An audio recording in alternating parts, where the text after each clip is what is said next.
Former homeless people, what's the darkest side of humanity you've ever experienced? I was 14 when I ran away from my stepdad's fists and my mom's denial. 3 years on the streets taught me how to sleep in doorways, how to make a dollar last 2 days, and how to spot danger from 50 feet away. But nothing prepared me for Raina. I was crouched behind a grocery store dumpster on a Tuesday night, rain soaking through my torn jacket, when this girl walked up to me. She couldn't have been older than 16, wearing a fresh hoodie that probably cost more than I'd seen in months. Her nails were done, hair clean, voice soft like honey. "You hungry?" she asked, holding out a bag from the chicken place down the street. I hadn't eaten in 2 days. My stomach was eating itself. I nodded and she sat down next to me like we were old friends. "I'm Raina. What's your name?" "Marla," I mumbled through a mouthful of fries. They tasted like heaven. Raina told me she'd been homeless too, that she understood how hard it was. She said her dad traveled for work and left his house empty most of the time. You could shower there, sleep in a real bed, no strings attached. Every alarm in my head should have been screaming, but I was 17, exhausted, and desperate. When you've been sleeping on concrete for months, the promise of a mattress makes you stupid. The house was massive, empty, cold like a museum. Raina showed me to a guest room with fluffy towels and expensive soap. I took the longest shower of my life, watching 3 years of dirt spiral down the drain. She gave me clean clothes that actually fit, made me a sandwich with real turkey, not the mystery meat from gas stations. For the first time in forever, I felt human. The next morning I woke up to voices downstairs, men's voices, deep and rough, not like Raina's dad would sound. I crept to the top of the stairs and listened. "She looks younger than you said," one guy was saying. "She's 17. I checked her ID last night," Raina replied, sounding bored, like she was talking about the weather. "That works? Tommy's paying extra for the young ones."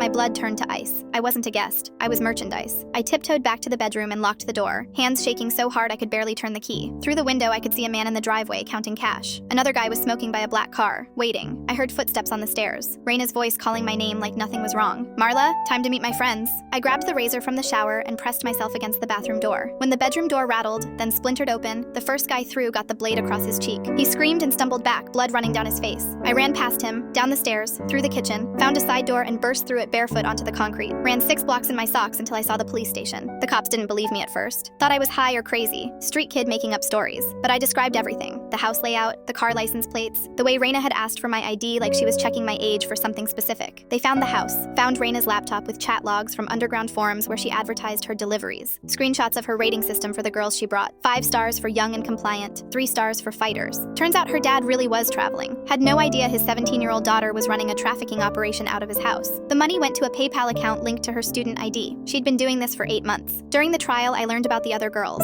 Emma, 15, who trusted Raina after she bought her dinner, never seen again. Ashley, 16, who got away like me but was too scared to report it. Katie, 14, who they found 3 states over. Raina sat in court wearing a pink sweater, looking like every suburban teenager. When they read her sentence, she turned and looked right at me, smiled that same sweet smile she'd given me behind the dumpster. The prosecutor said she made over $12,000 selling girls who trusted her.